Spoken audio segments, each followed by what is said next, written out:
আজ নিয়ে এসেছি সবার পছন্দের চিকেন স্টিম মোমো, যেখানে মোমোগুলো হবে জুসি চিকেনের পুর ভরা, মানে এক্কেবারে পুরে ঠাসা।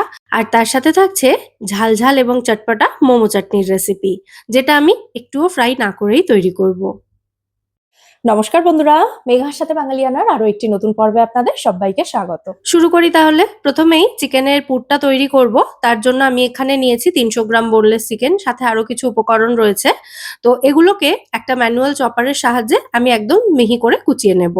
তো প্রথমে চপারের মধ্যে দিয়ে দিচ্ছি আমি এভাবে বড় টুকরো করে নেওয়া পেঁয়াজ, তার সাথে স্প্রিং অনিয়ন, আর মাত্র 4 কোয়া রসুন দিয়েছি 300 গ্রাম চিকেনের জন্য। এই সমস্ত উপকরণ প্রথমে অর্ধেকটা পরিমাণে দিয়ে চপারে আমি চপ করে নিচ্ছি। আপনাদের কাছে বড় চপার থাকলে সবটা একসাথেও করে নিতে পারেন। তো দেখুন একদম মিহি করে কুচিয়ে নিয়েছি। এবার সেকেন্ড ব্যাচে বাকি সমস্ত জিনিসগুলো আমি মিহি করে কুচিয়ে নেব। তো বাকি পেঁয়াজ, স্প্রিং অনিয়ন, তার সাথে কয়েকটা কাঁচা লঙ্কা দিয়েছি, আমি 4টে দিয়েছি, আপনারা যে যার স্বাদ অনুযায়ী দেবেন। আর দিলাম এখানে 1 মুঠো মতো ধনেপাতা। এগুলোকে আবারও চপারের সাহায্যে একদম মিহি করে কুচিয়ে নিয়েছি।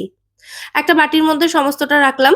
এবার ওই একই ম্যানুয়াল চপার ব্যবহার করে আমি চিকেনটাও একই রকম ভাবে মিহি করে কুচিয়ে নেব। চিকেনের সাথে আদাটা দিয়ে দিলাম। আদাটা আমি অলরেডি গ্রেট করে রেখেছিলাম। তো চিকেনটা দেখুন একদম এরকম কিমার মতো করে নিয়েছি। আপনারা আরেকটু বড় চাংসও রাখতে পারেন এখানে। আর এর মধ্যে দিয়ে দিচ্ছি এবার স্বাদ অনুযায়ী নুন, গোলমরিচ ক্রাশ করা, তার সাথে দিয়ে দিচ্ছি 1 টিস্পুন মতো ভিনিগার। ভিনিগারটা দেওয়া হলে চিকেনের পুরটা সফট হবে, শক্ত হয়ে যাবে না। 1 টিস্পুন সয়া সস, একটা চিজ কিউব গ্রেট করে, আর 2 টেবিল চামচ মতো মাখন দিয়েছি। মাখনটা আমি স্টিমারে জলের উপরে বসিয়ে দিয়েছিলাম, তাতেই এটা একটু গলে গেছে, তো সেই মাখনটাই ব্যবহার করেছি। এবার এই সমস্ত উপকরণ একসাথে খুব ভালো করে মিশিয়ে নিতে হবে। চিকেনটা চাইলে আপনারা কিন্তু মিক্সিতেও গুঁড়িয়ে নিতে পারেন, তবে একদম পেস্ট করে ফেলবেন না, তাহলে কিন্তু পুরটা খেতে খুব একটা ভালো লাগবে না। একটু চাংস যাতে থাকে সেই রকম ভাবে একদম মিহি করে কুচিয়ে নেবেন, অথবা দোকান থেকে কিমাও করিয়ে আনতে পারেন। যাই হোক, সমস্ত কিছু একসাথে ভালো করে মিশিয়ে নেওয়ার পর এবার পাত্রটাকে ঢাকা দিয়ে 0.5 ঘন্টা মতো এটাকে এভাবেই রেখে দেবো। আর এরপর আমি মোমোর জন্য ময়দা মেখে নেব। আমি এখানে 2 কাপ ময়দা নিয়েছি, তার সাথে জাস্ট 1 পিঞ্চ মতো নুন দিয়ে দিচ্ছি। খুব বেশি কিন্তু নুন দেওয়া চলবে না। দিয়ে দিচ্ছি 1 চামচ মতো কর্নফ্লাওয়ার, 1 চামচ মতো সাদা তেল। তারপর শুকনো করে, মানে শুকনো অবস্থায় এগুলো সমস্তটা ভালো করে মেখে নিয়ে অল্প অল্প করে জল দিয়ে ময়দাটা রেগুলার রুটি পরোটা যেমন বানাই তার থেকে সামান্য একটু টাইট করে মেখে নিতে হবে। তো দেখুন এখানে ময়দার ডোটা আমি রেডি করে নিয়েছি। এবার এটাকে ঢাকা দিয়ে 15-20 মিনিটের জন্য রেখে দেব। ময়দার ডোটা ঢাকা দিয়ে 15 মিনিট রাখার পর এটাকে এবার বেলে নিতে হবে। তো ডোটাকে আমি জাস্ট আরো একবার হালকা হাতে মেখে নিয়ে এর মধ্যে থেকে লেচি কেটে নিচ্ছি। বড় করে একটা লেচি কাটলাম, বাকি ময়দার ডোটা ঢাকা দিয়ে আবার রেখে দিয়েছি। আর এই যে লেচিটা কেটে নিয়েছি, সেটাকে শুকনো ময়দার সাহায্যে বড় করে বেলে নিতে হবে। আপনারা চাইলে ছোট ছোট লুচির মতো লেচি কেটেও মোমো তৈরি করতে পারেন, তবে আমার এই প্রসেসটা বেশি ইজি বলে মনে হয়। এভাবে বড় করে বেলে নিয়ে তারপর একটা বাটির সাহায্যে সবকটাকে এভাবে কেটে নিচ্ছি। আমি সমস্ত এই মোমোর কভার গুলো তৈরি করে নিয়ে তারপর এতে পুর ভরবো। সেটাই আমার একটু তাড়াতাড়ি হয় বলে মনে হয়েছে, সেই জন্য আমি এই প্রসেসটাই ফলো করি। তবে আপনারা একটা একটা করে বেলে পুর ভরতে পারেন। আর মেয়ের পরীক্ষা শেষ হয়ে গেছে, মেয়েও চলে এসেছিল আমাকে হেল্প করার জন্য। তো দেখুন না, বাটির ওপরে পারলে চেপে বসে পড়ে এটা কাটার জন্য। যাই হোক, আজকে অনেকটা হেল্প করে দিয়েছে আমাকে। মানে প্রচুর মোমো কিন্তু ও নিজে তৈরি করেছে। আর মোমোর এই যে ছোট ছোট রুটির মতো তৈরি করে রাখার সময় একটু ময়দা ছড়িয়ে দেবেন, তাহলে একটা আরেকটার সাথে লেগে যাবে না, মানে আটকে যাবে না আর কি। যাই হোক, তো এবার মোমোর মধ্যে পুর ভরার পালা। একটা এরকম লুচির মতো হাতের মধ্যে নিয়ে তারপর এর মধ্যে পর্যাপ্ত পরিমাণে পুর দিয়েছি, এবং যে মোমোর ফোল্ড করাটা আপনাদের সহজ বলে মনে হবে, মানে যে প্রসেসটা আপনাদের সহজ বলে মনে হবে, সেইভাবে মোমোটা ফোল্ড করে নিতে পারেন আপনারা। তবে আমার এটা সব থেকে ইজিয়েস্ট মনে হয়, সেই জন্য আমি এরকম ভাবেই ফোল্ড করি মোমোটা। ব্যাস, আমার প্রথম মোমোতে এখানে পুর ভরা রেডি হয়ে গেছে। এটাকে একটা তেল মাখানো থালার উপরে রেখে দেব। আর তারপর একই রকম ভাবে আরো একটা আমি এখানে তৈরি করে দেখিয়ে দিচ্ছি আপনাদেরকে। এটা একটু ফাস্ট ফরওয়ার্ড করে দেখালাম।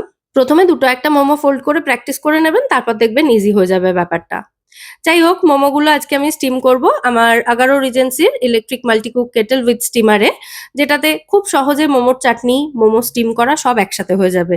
তো আমি কেটেলটার মধ্যে দিয়ে দিলাম পর্যাপ্ত পরিমাণে জল, আর মোমোর চাটনির জন্য এই জলের মধ্যেই দিয়ে দিচ্ছি 3টে টমেটো। টমেটোগুলোকে আমি ওপর থেকে এভাবে একটু ক্রস করে কেটে নিয়েছি, তাতে টমেটোর খোসা ছাড়াতে সুবিধা হবে।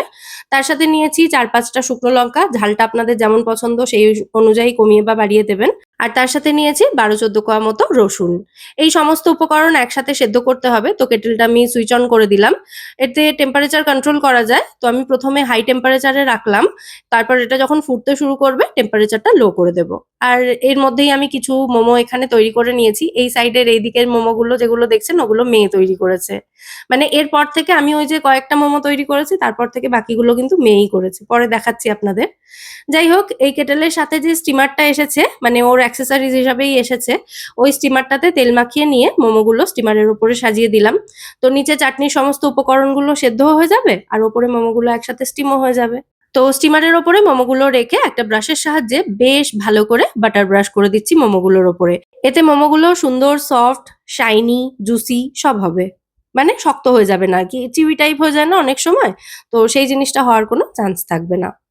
তো বাটার ব্রাশ করে দেওয়ার পর স্টিমারটাকে আমি ঢাকা দিয়ে দিলাম। তারপর এটাকে ১২ থেকে ১৩ মিনিট মতো লো টেম্পারেচারে রেখেই স্টিম করেছি।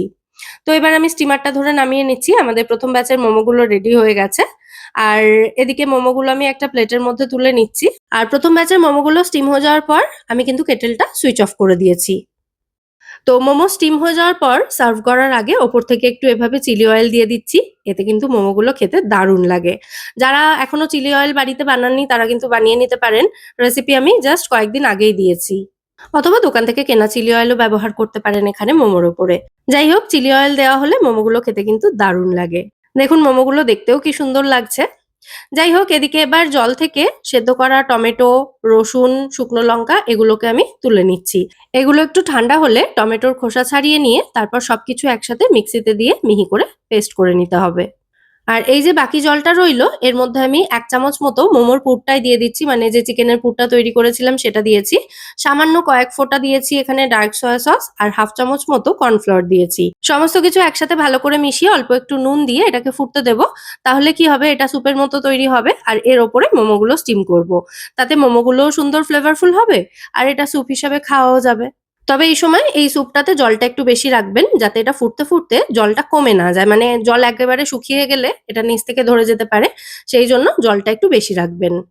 তো এবার আমার বানানো ৪ টে মোমোর সাথে বাকি মেয়ের বানানো সমস্ত মোমোগুলো স্টিম করা বাকি রয়েছে। তো দেখুন এই প্লেটে যা আছে সব কিন্তু মেয়ে তৈরি করেছে। ১ম বার তৈরি করেছে, ভীষণই স্পেশাল সেই কারণে আমার জন্য। তো 2nd ব্যাচে আমি একসাথে ৯ টা মোমো স্টিম করতে দিয়েছি। একটু বাটার ব্রাশ করে তারপর এগুলোকে স্টিম করে নেব।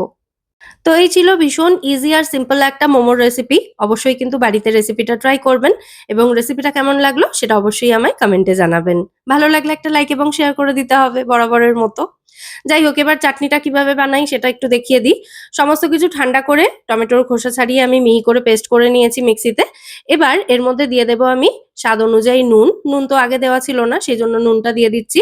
আর তার সাথে দিয়ে দিচ্ছি যে চিলি অয়েল তৈরি করে রেখেছি সেটা ১ চামচ মতো। আর তার সাথে দিয়ে দেব ১ চামচ মতো টমেটো সস। যদি আপনাদের কাছে চিলি অয়েল না থাকে তাহলে অল্প একটু তেল গরম করে তাতে ২ কোয়া রসুন থেতো করে দিয়ে ফোড়ন দেবেন। দিয়ে চাটনিটা তার মধ্যে দিয়ে একটু ফ্রাই করে নিতে পারেন। তবে আমার এই সেদ্ধ চাটনিটা দুর্দান্ত লেগেছে। মানে একদম পাহাড়ের মোমোর সাথে যে চাটনি দেয়, আমি জানি না সেগুলো ফ্রাই করে কিনা। তবে খেতে কিন্তু এই চাটনিটা একদম সেই চাটনির মতোই লেগেছে।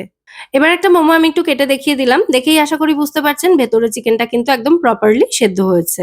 তো আজকের এই মোমো এবং চাটনির রেসিপি যদি আপনাদের ভালো লেগে থাকে ভিডিওটাকে বরাবরের মতো একটা লাইক এবং শেয়ার করে দেবেন। সাথে এরকমই নিত্য নতুন রেসিপি পাওয়ার জন্য চ্যানেলটাও সাবস্ক্রাইব করে নিতে পারেন। আজ তাহলে এই পর্যন্তই। আবার দেখা হবে আপনাদের সঙ্গে পরের পর্বে নতুন কোনো রেসিপির সাথে। সবাই সুস্থ থাকবেন, ভালো থাকবেন এবং সব্বাইকে খুব ভালো রাখবেন। নমস্কার।